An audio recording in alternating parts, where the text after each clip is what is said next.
Chapter 5. Breakfast. I quickly followed suit, and descending into the barroom accosted the grinning landlord very pleasantly. I cherished no malice towards him, though he had been skylarking with me not a little in the matter of my bedfellow.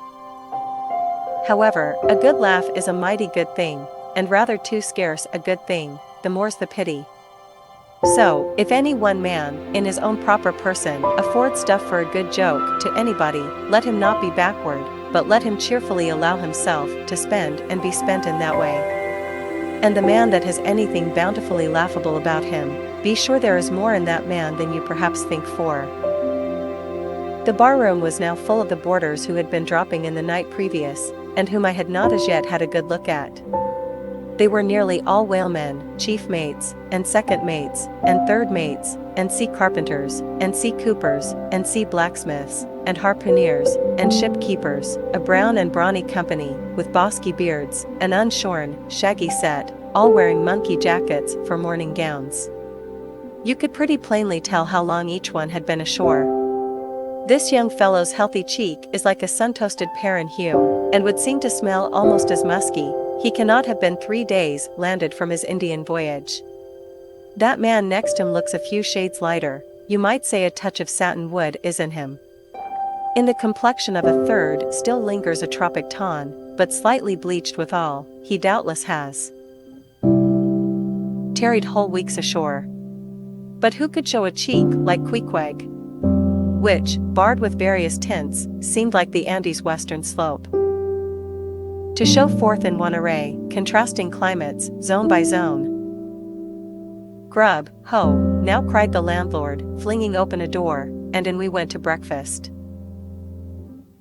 They say that men who have seen the world, thereby become quite at ease in manner, quite self-possessed in company. Not always, though. Ledyard, the great New England traveler, and Mungo Park, the Scotch one, of all men, they possessed the least assurance in the parlor. But perhaps the mere crossing of Siberia in a sledge drawn by dogs as Ledyard did, or the taking a long solitary walk on an empty stomach, in the Negro heart of Africa, which was the sum of poor Mungo's performances, this kind of travel, I say, may not be the very best mode of attaining a high social polish. Still, for the most part, that sort of thing is to be had anywhere.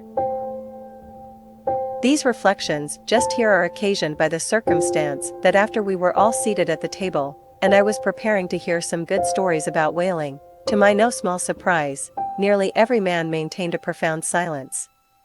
And not only that, but they looked embarrassed.